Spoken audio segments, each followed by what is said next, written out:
Здравейте хора! Сега набързо само ще ви покажа рампата, която съм направил, за да имате представа какво следва и какво скоро ще се тества. И така, ето е рампата. Висока е 1,45 и е с доста голям радиус, за да мога да се скача с колета с голям цулаж, а именно фрирайд и DH колела основно. Но и Dirt Jump, разбира се.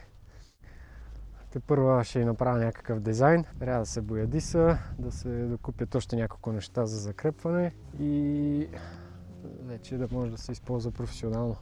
Тук съм направил и разширение, което се слага отгоре и може да изстрелва доста повече рампата.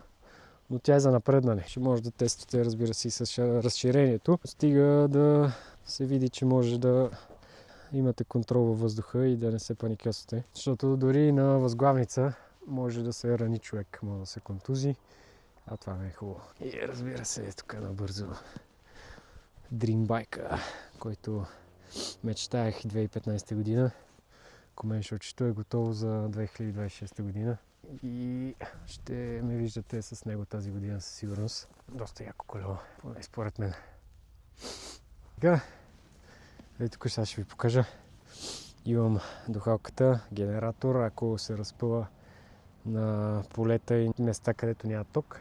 Имам си инструменти, възглавницата седи и чака. Без ветри. Добре, а сега нещо по-интересно. Отиваме в Eleven Bike Park. И така, бирам се на Eleven Bike Park вече. Сега ще направим едно кръгче на пъмтрък. И да видим какво става.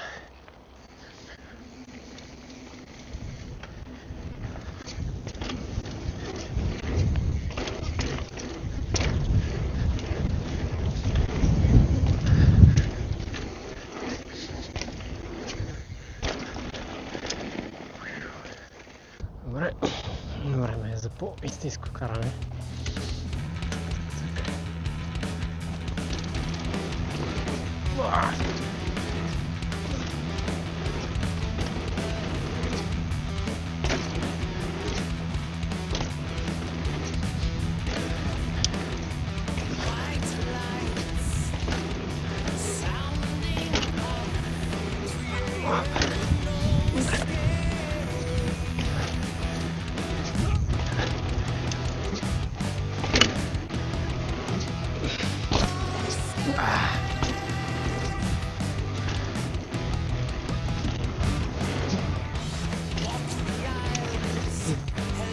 Байкпарка има направили доста яко. Дори малките скопчета се усещат много яко.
Това се нарича финал.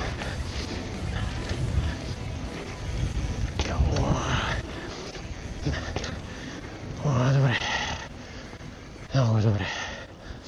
Сериозно ви препоръчвам Eleven Bike Park. Доста яко място. Ако е вали дъжд и е гадно времето, има и закрита част. Все още не съм я пробвал, но и оттам ще видите видео скоро време. Очаквайте много скоро в действие рампата из главницата и очаквайте клипове, защото мисля да заснемам различни клипове. Просто е така, защото е забавно.